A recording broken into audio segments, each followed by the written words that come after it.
बिस्मिल्लाहिर्रहमानिर्रहीम। अस्सलाम वालेकुम नाज़रीन। आज हम आपको दांतों की पिलाहट ख़त्म करने और चमकदार दांत बनाने का टोटका बताने जा रहे हैं। दांतों की पिलाहट दूर करने का टोटका। नाज़रीन, चेहरे की खूबसूरती के साथ साथ दिलकश और हसीन मुस्कुराहट खूबसूरत दांतों की मरहूनी मिन्नत है। इसलिए दांतों की खूबसूरती का ख्याल रखें। दांत इंसान के चेहरे पर नुमायाँ हैसियत रखते हैं क्योंकि बातें करते मुस्कुराते वक्त दिखाई देते हैं। अगर ये गंदे हों तो इससे देखने वालों को घिन आती है। नीज दांतों की सफाई ना करने से मैदे और मसूड़ों की भी बहुत सारी बीमारियां लाहक हो जाती हैं। इसलिए नाज़रीन, दांतों को चमकदार और खूबसूरत बनाने के लिए मुतवाज़िन ग़िज़ा का इस्तेमाल करें, जिसमें दूध, अंडे, सब्जियां, फल, गोश्त और अनाज ज़रूरी हैं।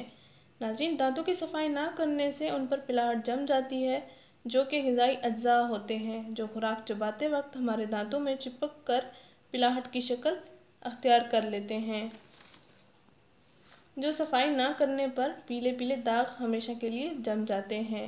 नाज़रीन, इस मसले से छुटकारा पाने के लिए एक बेहतरीन घरेलू टोटका है, जिसके इस्तेमाल से आप अपने दांतों को खूबसूरत, दिलकश, चमकदार, मजबूत मोती की तरह सफ़ेद बना सकते हैं।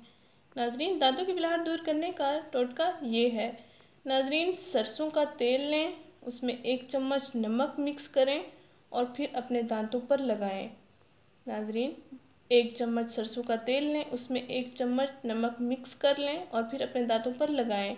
नाज़रीन, 5 मिनट बाद आप कुली कर लें। इसका इस्तेमाल आप हफ्ते में 3 दिन ज़रूर करें। आपके दांतों से पिलाहट हमेशा के लिए ख़त्म हो जाएगी और आपके दांत चमकदार हो जाएंगे। इसके साथ साथ रोज़ाना दांतों की सफाई भी करें। टूथब्रश करना भी बहुत ज़रूरी है। नाज़रीन, हमारी इस वीडियो को दूसरे लोगों के साथ ज़रूर शेयर करें जो इस परेशानी का शिकार है। हमारा चैनल ज़रूर सब्सक्राइब करें। शुक्रिया। अल्लाह हाफिज़।